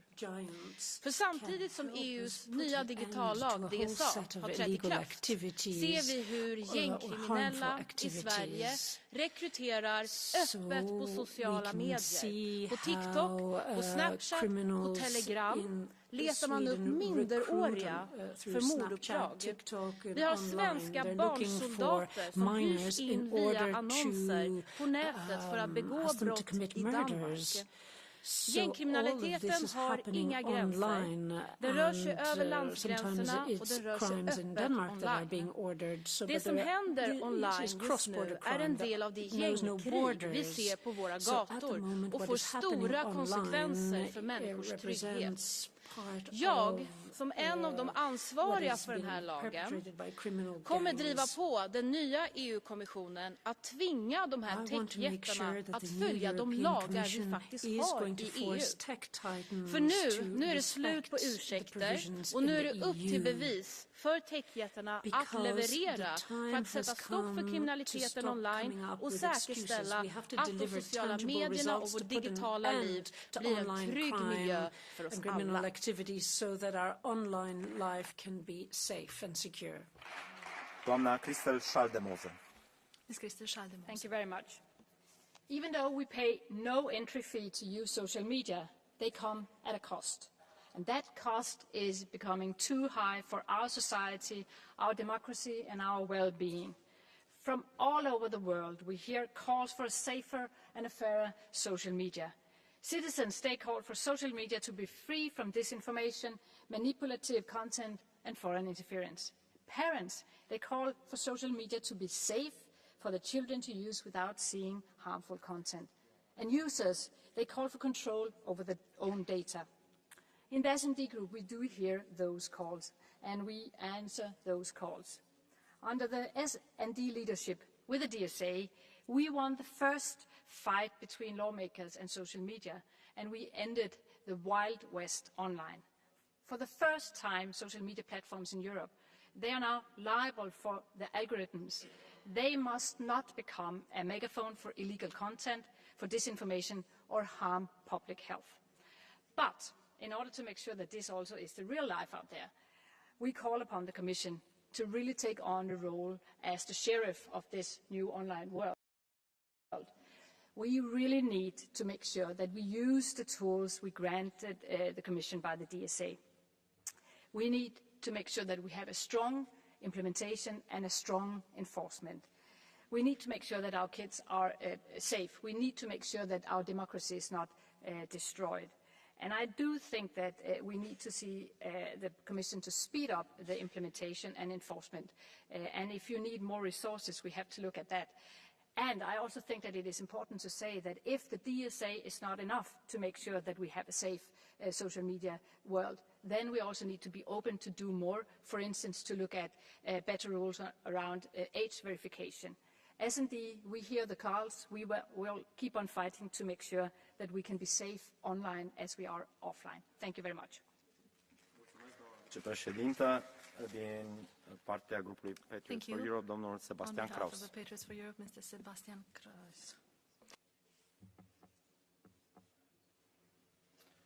Ja, voorzitter, hartelijk bedankt. Elon Musk heeft op zijn social media platform X een interview afgenomen met president Trump. De Franse eurocommunist Breton zag in de aankondiging vorige maand aanleiding om in de pen te klimmen en een brief te sturen richting de heer Musk, waarin hij dreigde allemaal maatregelen te nemen als het interview niet zou voldoen aan het gewenste linkse wereldbeeld. Terwijl er nog niets was uitgezonden, terwijl er nog niets online stond en er natuurlijk ook niets verkeerd aan is om een platform te geven aan een presidentskandidaat, van welke politieke kleur dan ook. En zo hoort links. Vrijheid van meningsuiting, totdat ze het er niet mee eens zijn. Dan word je verdacht gemaakt, gedisqualificeerd en weggezet door Brusselse eurocraten. Of erger nog, vermoord door islamitische terroristen. De leider van de grootste partij in Nederland, Geert Wilders, wordt dit jaar 20 jaar de klokkenrond zwaar beveiligd tegen islamitische terroristen die hem willen vermoorden vanwege zijn mening. De vrijheid van meningsuiting is de enige vrijheid die hij nog heeft. En voorzitter, het kan natuurlijk niet zo zijn dat de Europese Commissie aan de kant staat van degene die de vrijheid van meningsuiting de nek om willen draaien. Ze zouden natuurlijk aan de kant moeten staan van degene die het verdedigen. En daarom mijn vraag aan mevrouw Vestager. En welke kant staat u eigenlijk? Dank u wel. Mulțumesc. Domnule Sipăr, avem un cartonaș albastru, însă sunteți înscris și la Catch the Eye. Este ori asta, ori Catch the Eye. Nu amândouă. Not both. Ok, continuăm lista de discuții. Domnul Złotowski, Cosma.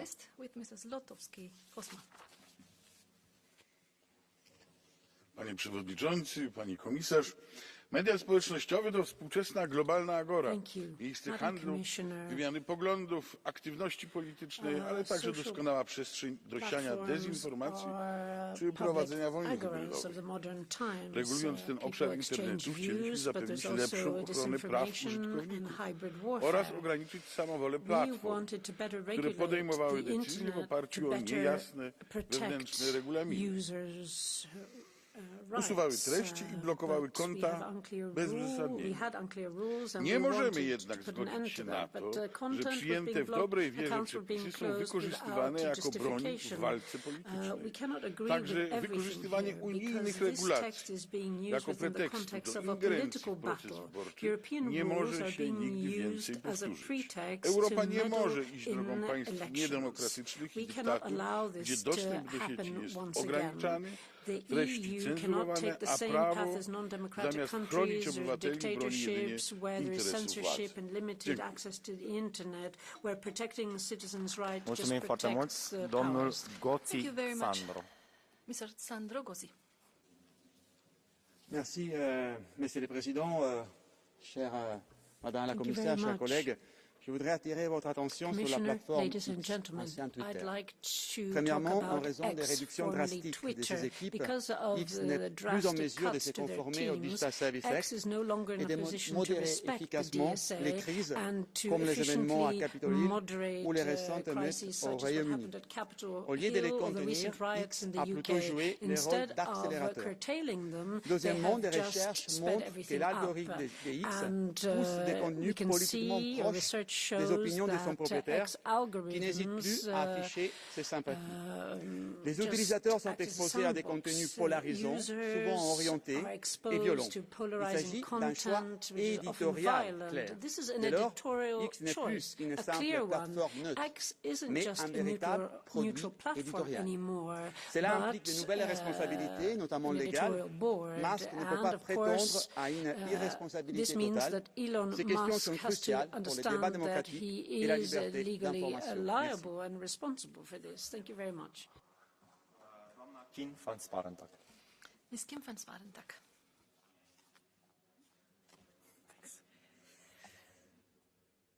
Thank you, President. Dear Commissioner, big social media platforms have become our main space for public debate. And because we did nothing for a very long time, the algorithms of a few powerful, money-hungry corporations are now the referees of this debate. And their only goal is to keep us online as long as possible. But last year the DSA entered into force and we hoped we would see a big change. That content deemed too queer wouldn't be taken down without notice. That harmful disinformation wouldn't be spread all over the place and people would no longer be dragged into extreme content. But this is what makes these companies the most money, so we hardly see any change. We clearly need to strengthen the DSA, starting with the Code of Practice on Disinformation. It needs to be more concrete and enforceable. And let's finally tackle the recommender systems that are based on clicks and interaction, because they suck people into swamps of radical content, disinformation and misogyny. And the Parliament has been clear. The next priority for the new Commission has to present new rules on addictive design. Let's do what we can to safeguard our children, our people, our societies and our democracies. Thank you. Mulțumesc. Nu-l văd în sală pe domnul Perez Albice. Socol Tomislav. The next speaker in the room, so we pass. Este? Poštovani potpredsjedniče, povjerenice, kolegice i kolege. Stvaranje jedinstvenog digitalnog tržišta, a naročito onog koji jamči sigurnost potrošača na internetu, nije lak zadatak. Zato donošenjem DSA nismo donijeli samo pravila o uklanjanju nelegalnog sadržaja s interneta, nego smo otišli korak dalje. Da bismo zaštitili one najranjivije među nama, djecu i maloljetnike, zabranili smo ciljana oglašavanja prema njima. Nadalje, aktom o digitalnim uslugama obvezali smo internetske platforme da detaljno provjere trgovce čije proizvode nude na svojim stranicama. Uz to, važno je istaknuti da smo DSA-om dobili mehanizme kojima se možemo boriti protiv širenja lažnih sadržaja na internetu. Dezinformacije mogu biti izuzetno opasne i koristiti se od stranih sila za širenje njihovog utjecaja u Europi i to vidimo, nažalost, svaki dan. Međutim, ovdje moramo biti vrlo oprezni. spread the false information, and we witness that every day. However, we have to be careful not to limit the freedom of speech, especially with those who do not share your political ideologies. DSA should not be used as a censor tool to those who think in a different way. So we should find the right balance between the two. No. Because the previous speaker maybe had one, but I think I have 1.5. Yeah? Okay. Good. Nice. Zato, da bismo izbjegli neželjene nuspojave novog zakona, moramo raditi na njegovoj ispravnoj provedbi. Korak u pravom smjeru je zato formiranje tima za DSA s predstavnicima u svakoj državi članici.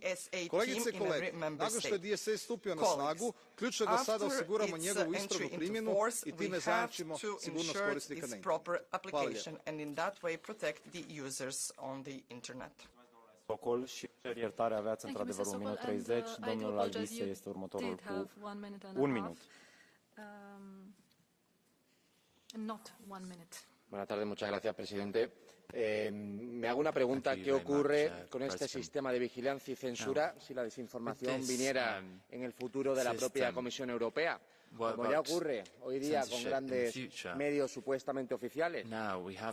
¿Dónde han detenido al fundador de Telegram por proteger la independencia de su propio negocio, de su propia red social? No ha sido en Rusia, amigo mío, ha sido en Francia. ¿Quién ha amenazado al señor Elon Musk, dueño de X? No ha sido Putin, no ha sido el presidente de China, ha sido la Comisión Europea. La DSA pretende decidir qué es real y qué es un bulo. No pretende luchar contra la desinformación y el odio. Tan solo darle a la Comisión Europea el poder de presionar a periodistas para poder censurar perfiles y censurar redes sociales sin sentencia judicial alguna. De facto, y cuesta decirlo, una Unión Soviética digital contraria a los valores fundacionales europeos que tanto queremos respetar aquí. Necesitamos, es cierto, dar instrumentos a los europeos para discernir las falacias de lo que son los bulos. Necesitamos que la realidad que es interpretativa se adapte a la legislación. Pero, señores, con notas de verificación colaborativa, sí, voluntarias, pero no que un burócrata europeo pueda eliminar tu perfil o pueda eliminar tu negocio digital porque considere subjetivamente conveniente. O hablamos del tabú de lo que ocurrió aquí con informes científicos oficiales y censurados bajo la... Ați depășit cu mult timpul. Mulțumesc tare mult. I'm sorry, you've long gone over your time. And now, Mrs. Laura Bayarin Seresa, 2 minutes. Thank you, Vice President. Señorías, es libertad de expresión incitar a linchamientos contra los inmigrantes tras la acusación falsa de asesinato de un niño, como pasó este verano por parte de una señoría que acaba de intervenir. ¿O acaso es libertad de expresión alimentar falsas teorías de fraude electoral o tesis antivacunas o decir que las mujeres de presidentes del gobierno en realidad son hombres trans? No disfracemos de libertad de expresión y de verdad lo que en realidad es apología del totalitarismo. Y es que la extrema derecha ha encontrado en las redes sociales el vehículo perfecto para esparcir bulos de forma masiva con un triple objetivo. Primero, acabar con nuestra democracia desde dentro, llenando los espacios públicos online de rabia y de mentiras para favorecer el voto ultra. Segundo, incentivar el odio contra los inmigrantes, vinculando criminalidad al lugar de origen. Y tercero, ejercer la violencia sistemática contra las mujeres con deepfakes y alentando el acoso de las mujeres en línea para callarnos. Las redes sociales, gracias a los algoritmos, es decir, de forma premeditada, se han convertido en el hogar de los sembradores de racismo, de machismo y de negacionismo. Pero los europeos hemos dicho basta y pedimos al resto del mundo, tal como hizo Brasil, que nos acompañen en este camino. Mr. Elon Musk, your platform is a cancer to our democracies. But we Europeans, we said enough. Meta, TikTok, this is also about you. We will continue to investigate and punish every illegality you permit and, of course, you commit. We already set up a vaccine, a shield, to protect our democracy and from the disinformation pandemic, the Digital Service Act, because there is no freedom in the fake news, there is no freedom in hate and violence. In Europe, there is no freedom without rules. But we won't stop here. We ask the international organisms to promote global standards, to hold you accountable everywhere, and to stop this hate spiral. We remain vigilant. The law of the jungle online is finally over. Thank you very much. Mulțumesc. Domnule Perez Alvise, nu pot să vă dau timpul pentru că ați vorbit și cu 30 de secunde peste și ați avut și timp de vorbire, trebuie să fim egalitari în ceea ce privește timpul de vorbire. Domnul Van den Driesche. So I give the floor to Mr. Van den Driesche. Voorzitter, collega's, waar ik 2 jaar geleden voor waarschuwde, is ondertussen werkelijkheid geworden. De Europese Unie bedreigt de vrije meningsuiting op sociale media en ondermijnt daarmee het fundament van onze democratie. De Digital Services Act werd toen gepresenteerd als bescherming en zogenaamde veiligheid. Nu is bewezen wat de echte agenda is. But now the truth will out, and we can see exactly what was behind it. De Europese Unie wil bepalen wat de waarheid is. Zullen bepalen wat burgers nog mogen zeggen of wat ze nog te horen krijgen. Wie kritiek heeft op hun geforceerde massamigratie, criminaliseren ze als haatspraak. Wie hun klimaatreligie niet gelooft, zet ze weg als klimaatnegationist. Met de Digital Services Act willen ze gewoon de oppositie tegen hun waanzinnig beleid monddood maken. Omdat machthebbers nu eenmaal niet graag tegengesproken worden. Omdat ze altijd aan de macht willen blijven. In een democratie moet volgens mij alle stemmen kunnen geuit worden en gehoord worden. Omdat niemand de waarheid in pacht heeft en burgers vrij zijn. Welke democraat is immers bang van andere meningen? Voor Vlaams Belang is het dan ook duidelijk. Vrije meningsuiting moet zo ruim mogelijk zijn. En wat offline legaal is, moet dat online ook zijn. Ik dank u. Offline, of course, must be illegal online, but nothing more than that. Thank you. Tobias. Thank you. Tobias Bohensky. 1 minute.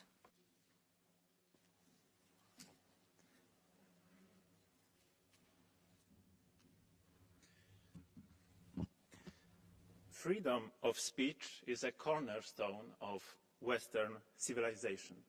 Our ancestors fought for it with or against oligarchs, tyrants, and other enemies of freedom. Today we see that this freedom is again under siege.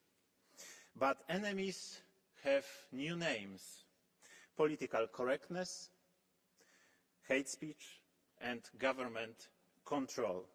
There is no freedom where bureaucrats can decide how debate looks like. We have to prepare legislation to protect our freedom because it's now endangered by the European Commission's arbitrary power. We don't want to live in the world depicted by George Orwell in his famous book, Year 1984. Unfortunately, there are no legal restraints to European Commission's arbitrary power. One of the greatest means of protection against arbitrary power is freedom of speech. To fight for it is our moral and political obligation. Okay. The enemies of freedom are always the same. Mulțumim, trebuie să continuăm dezbaterea. Mulțumesc. The President interrupts the speaker. We must continue the debate. You've went over your speaking time. Cifrova, and now give the floor to Mrs. Cifrova. Thank you. Je rok 2024 a na sociálnych sieťach je 59% všetkých Európanov a Európaniek. Neexistuje, aby o tom, čo tam konzumujeme, rozhodovali mimo Európskej únie a bez akýchkoľvek následkov. Neexistuje, aby boli ženy dennodenne na internete urážané za svoju prácu. Neexistuje, aby svetu online vládli zavádzajúce obchodné praktiky. Aby sa falošné správy šírili ako oheň na úkor faktov. Let's not forget that social media is first and foremost a business. It's great that we have a space to connect, create and enjoy. And owing to the EU and the DSA, we now have a tool to make this business the way we all want it, to make it fair. The decisions of a single person should not have undue influence, and the power of algorithms cannot be placed above facts. I stand here today to assure you that when it comes to what happens online, we will use the same tactics that the social media companies often use on our citizens, strict ones. But unlike theirs, ours will be fair. Thank you. Regina. Thank you, Mrs. Regina Doherty. Commissioner, only 2 weeks ago, a survey of over 7,000 school children in Ireland showed that over a quarter of them had been impacted by harmful content online, including harassment, direct contact by strangers and exposure to unsolicited content. And as a mother to 4 young people, that fills me with real fear and dread. And this is one of the reasons why the Digital Services Act was introduced, to protect our youngest and our most vulnerable citizens. The laws aim to achieve an important but simple principle.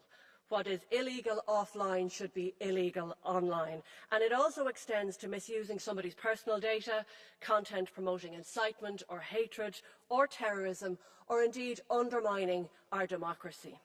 So, in my view, it's the root of this must include tackling the algorithms that promote the content that we abhor and that we see daily. And while the Act has been in place now for a number of months, I think it's too early yet to judge its effectiveness. But right now, it's absolutely vital that we ensure all of our local individual enforcement authorities across every member state, including Commissioner Mann in Ireland, are fully resourced, both financially and with personnel, to do the job that we want them to do. So no more should the online space be a Wild West for safety and data rights.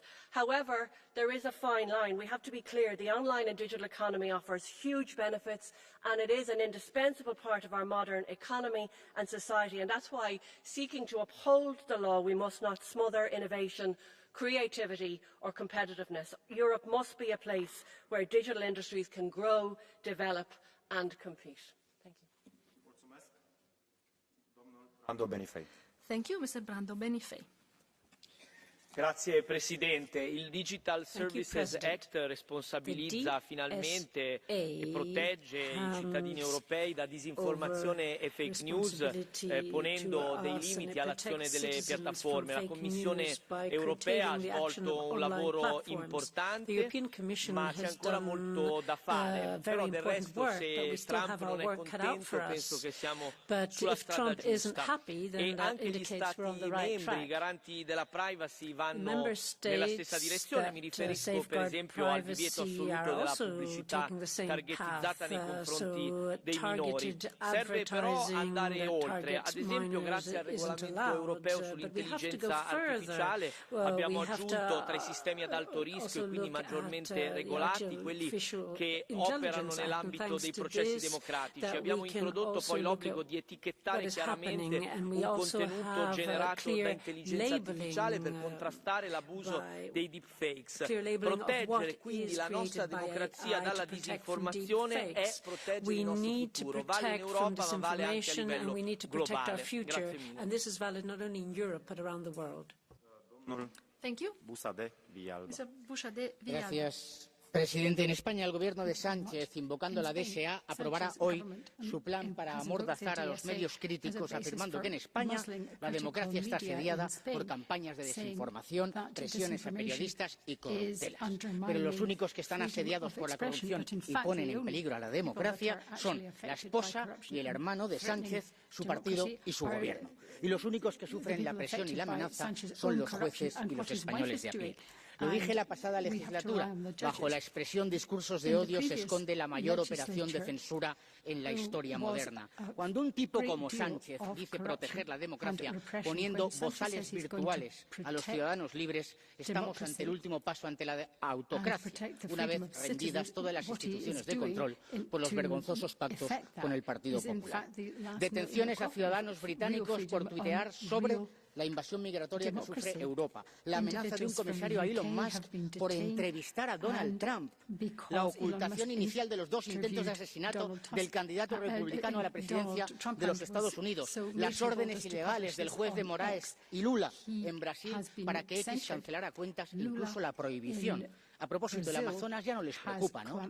Ustedes no tienen vergüenza. He oído aquí decir a una diputada socialista que Twitter es un cáncer, cuando todo el mundo en Europa sabe que el cáncer es el socialismo. Cada día somos más los que vemos que Orwell escribió su 1984 pensando en Bruselas y el colegio de comisarios reunido con los megamillonarios para conspirar contra la libertad de opinión. Pero la bandera de la libertad de la opinión está alzada y con orgullo la llevamos los patriotas. Mulțumesc, doamna Trochu-Laurence. Thank you. Madame Trochu-Laurence. Merci, Monsieur le Président, Madame la Commissaire, mes chers collègues. Le chemin de l'enfer est pavé de bonnes intentions, nous enseigne avec sagesse Saint Bernard de Clairvaux, figure du monachisme à qui l'Europe doit tant. C'est en effet pour répondre à des inquiétudes légitimes qu'est souhaité le renforcement du Digital Services Act, lutte contre la criminalité, la diffusion du terrorisme ou encore la désinformation. Mais sous couvert d'un bien commun largement dévoyé, le DSA favorise surtout la censure politique. Cet été, en France, le groupe Meta a arbitrairement fermé les comptes des responsables de Némésis ou ceux de médias français comme Occidentis, Une Bonne Droite ou encore celui de Frontières, temporairement suspendus sans raison objective. C'est en s'abritant derrière le DSA que ces entreprises privées transforment l'état de droit en ministère orwellien de la vérité. Et comme souvent, la défense de la démocratie sert de prétexte à une censure toujours plus arrogante, toujours plus présente, toujours plus arbitraire. Alors face à ces dérives, soyez assurés de nous trouver sur votre route pour défendre le trésor de la liberté d'expression. Je vous remercie. Protecting the freedom of expression. Thank you, and now Madame Stéphanie Yoncourtin. Merci, Monsieur le Président, Madame la Commissaire, chers collègues. Il y a une semaine, Elon Musk, le milliardaire américain propriétaire de X, appelait l'Europe à se débarrasser, je cite, de règles inutiles. Il parlait nécessairement du règlement sur les services numériques, le DSA, qui lui semble si compliqué à respecter. Parce que oui, Monsieur Musk, le DSA, c'est comme le nuage de Tchernobyl. Il ne s'arrête pas aux frontières de l'Europe. L'obligation de lutter contre la pollution de contenu haineux n'a pas de frontières. Un an après l'application du DSA, qui doit rendre illégal en ligne ce qui est déjà hors ligne, il est inacceptable de voir des plateformes utilisées chaque jour par des millions de citoyens prospérer, amplifier du contenu qui attise la haine, la manipulation et la radicalisation. C'est vrai pour le conflit au Moyen-Orient, les élections américaines ou les manifestations de cet été au Royaume-Uni. Face à une alliance baroque de libertaires américains alliés à des patriotes qui n'en ont que le nom, l'Europe doit résister pour mettre en œuvre cette régulation dangereuse de l'espace numérique en ligne et à tous ceux qui doutent, ceux qui crient au complot.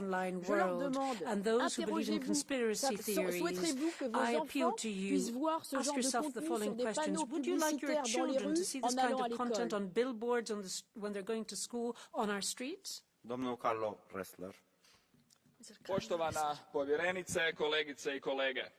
Novi digitalni alati iz temelja su promijenili našu svakodnevicu. Dok online platforme donose iznimne prilike za unapređenje našeg života, gospodarstva, pa I demokracije, one također donose I nove opasnosti.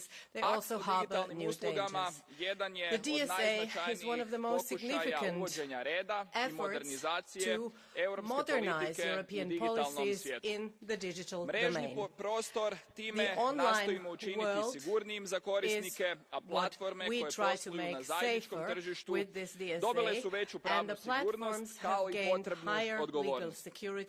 Sada moramo osigurati kvalitetnu primjenu novih pravila u partnerstvu sa svim ključnim dionicima. Duboki procesi društvene I digitalne preobrazbe nadilaze europske granice. Europa novim pravilima pokazuje da može preuzeti vodeću ulogu u izgradnji društva u kojemu je dobrobit čovjeka u središtu. Ne smijemo I ne možemo birati između temeljnih prava građana, sloboda govora, slobode izražavanja, prava na pristup informacijama I unapređenja digitalnog gospodarstva. Već možemo možemo i moramo postići sve te vrijedne ciljeve. Kolegice i kolege, zbog toga mislim da nema nikakve dileme da je danas u Europi moguće, usprkos potpunoj digitalnoj i tehnološkoj revoluciji, težiti i dalje postići ono što težimo i sa DSA-om, još demokratskije, još pluralnije društvo koje će biti prilagođeno novim izazovima vremena. Hvala puno. Hvala. Domnul Timo Völken. Thank you, Mr. Timo Völken.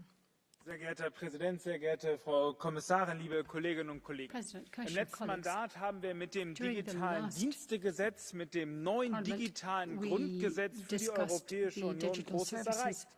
Wir stellen sicher, dass die Redefreiheit auch online gilt.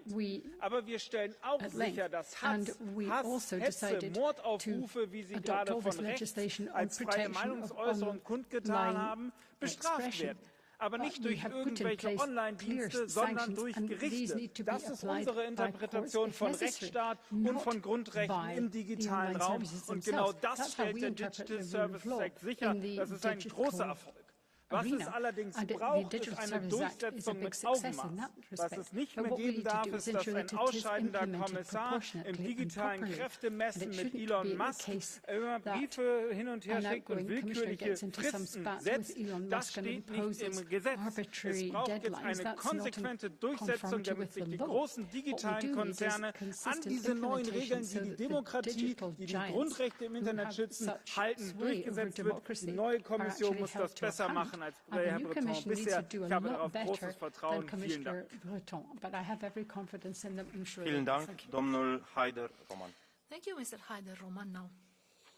Stärkung der Rolle des Digital Services Act und Schutz von Demokratie und Freiheit im Online-Bereich. Allein der Titel der heutigen Debatte ist der blanke Hohn. Es ist purer Zynismus, ein Zensurgesetz wie den Digital Services Act in einem Atemzug mit dem Schutz von Freiheit und Demokratie zu nennen. Bei diesem Gesetz haben ganz offenbar China, Nordkorea und der Iran Pate gestanden. Damit werden nicht Demokratie und Freiheit im Online-Bereich geschützt, damit werden Demokratie und Freiheit im Online-Bereich zerstört. Das ist eines der freiheitsfeindlichsten und autoritärsten Gesetze in der Geschichte der EU. Und mit völlig vagen und undefinierten Tatbeständen wie Hassrede und Desinformation ist dieses Gesetz auch ein Schlag ins Gesicht des Rechtsstaates und würde es die Kommission wirklich ernst meinen. Mit Freiheit und Demokratie, dann müssten Sie sofort auf die Abschaffung des Digital Services Act drängen. Aber in Wahrheit haben Sie panische Angst vor echter Meinungsfreiheit. Darum haben Sie dieses Gesetz überhaupt erst geschaffen, weil Ihnen echte Meinungsfreiheit ein Dorn im Auge ist. Freedom of expression is a thorn in your side. Thank you. Domnul Stefano Cavedania. Thank you very much, Mr. Stefano Cavedania. Grazie, Presidente. Thank you, President. Il regolamento per i servizi digitali, anche conosciuto come Digital Service Act, aveva lo scopo di limitare gli abusi delle grandi compagnie ai danni dei consumatori, ai danni dei più deboli, ai danni degli utenti delle piattaforme del web.